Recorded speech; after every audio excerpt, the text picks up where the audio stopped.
One day, Edward was in the shed where he lived with the other engines. They were all bigger than Edward and boasted about it. "The driver won't choose you again," said Gordon. "He wants strong engines like us." But the driver and fireman felt sorry for Edward. "Would you like to come out today?" "Oh, yes, please," said Edward. So they lit his fire, made lots of steam, and Edward puffed away.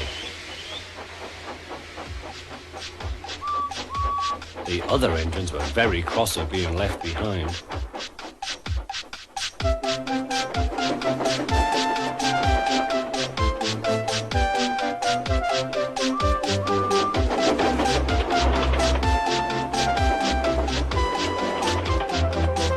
Edward worked hard all day. The coaches thought he was very kind, and the driver was very pleased.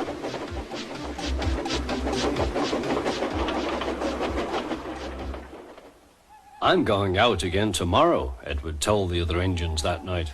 "What do you think of that?" But he didn't hear what they thought, for he was so tired and happy that he fell asleep at once.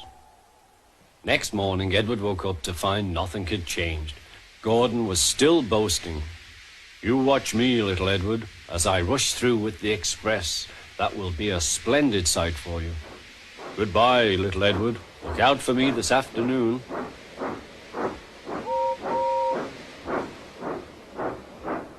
Edward went off to do some shunting. He liked shunting. It was fun playing with freight cars. He would come up quietly and give them a push. Then he would stop and the silly freight cars would go bump into each other.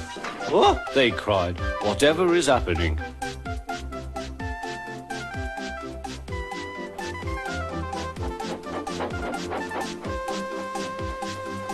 Edward played till there were no more freight cars. Then he stopped to rest. Presently he heard a whistle. Gordon was very cross. Instead of nice shining coaches, he was pulling a very dirty freight train. "A freight train, a freight train, a freight train," he grumbled. "The shame of it, the shame of it, oh, the shame of it." Edward laughed and went to find some more freight cars. Then there was trouble. "Gordon can't get up the hill," the porter called to Edward's driver. "Will you take Edward and push him, please?" They found Gordon halfway up and very cross. His driver and fireman were talking to him severely. "You're not trying." "I can't do it," said Gordon. "The noisy freight cars hold an engine back so." Edward's driver came up. "We've come to push." "No use at all," said Gordon. "You wait and see," replied Edward's driver. They brought the train back to the bottom of the hill.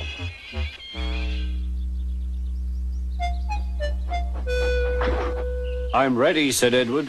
"No good," grumbled Gordon. They pulled and pushed as hard as they could.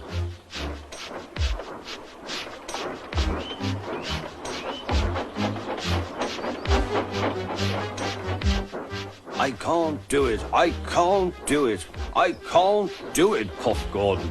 "I will do it, I will do it, I will do it," puffed Edward. Edward pushed and puffed and puffed and pushed as hard as ever he could. And almost before he realized it, Gordon found himself at the top of the hill. "I've done it, I've done it, I've done it," he said proudly. He forgot all about kind Edward and didn't say thank you.